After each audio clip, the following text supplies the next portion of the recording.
കൈയാണെങ്കിൽ സ്നേഹമുള്ളവരെ, പ്രപഞ്ചം ഒരു മഹാഗ്രന്ഥമാണ്, വായിക്കാത്തവർക്ക് യാത്രക്കാരാകുന്നില്ല എന്ന് സെൻറ്റ് അഗസ്റ്റിൻ പറഞ്ഞിട്ടുണ്ട്. നമ്മുടെ വിദ്യാഭ്യാസത്തിൻ്റെ ഏറ്റവും അനുഗ്രഹീതമായൊരു പ്രക്രിയയാണ് വായന. വായിക്കാത്തവൻ്റെ ഒരിക്കലും വിദ്യാഭ്യാസം ചെയ്യുന്നില്ല. ഏത് പ്രായത്തിലും നമുക്ക് വായന കൂടുതലുണ്ട്. വായന മനസ്സിൻ്റെ വ്യായാമം മാത്രമല്ല, ഇന്നത്തെ ലോകത്തെ അളന്നെടുക്കാൻ നമുക്ക്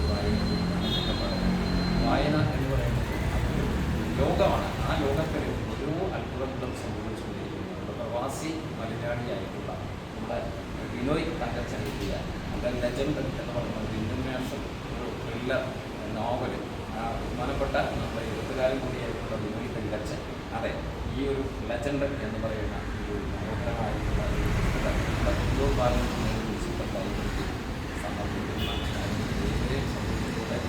അതോടൊപ്പം തന്നെ അദ്ദേഹത്തിന് എല്ലാവിധ വിജയാശംസകളും ഇനിയും നല്ല രീതിയിൽ എഴുതി നല്ല നല്ല അംഗീകാരങ്ങളും നല്ല വാക്കുകളും കിട്ടി അദ്ദേഹം പുനലൂരിനും ഈ ലൈബ്രറിക്ക് അഭിമാനമാവട്ടെ എന്ന് ആശംസിച്ചുകൊണ്ട് പ്രാർത്ഥിച്ചുകൊണ്ടും എൻ്റെ വാക്കുകൾ ചോദിക്കുന്നു. അദ്ദേഹം ബഹുമാനപ്പെട്ട നമ്മുടെ വിനോയ് തങ്കച്ചൻ 2 വാക്ക് അദ്ദേഹം നമ്മളോട് വിചാരങ്ങൾക്ക് സംസാരിക്കും. Thank you. ഈ ലൈബ്രറിയിൽ ഞാനൊരു മെമ്പറാണ്. വളരെ സന്തോഷം. ശരിക്കും പറഞ്ഞാൽ ഈ പുസ്തകം ഇൻ്റർനാഷണൽ ലെവലിൽ നല്ല റെക്കഗ്നേഷൻ കിട്ടിയതാണ്.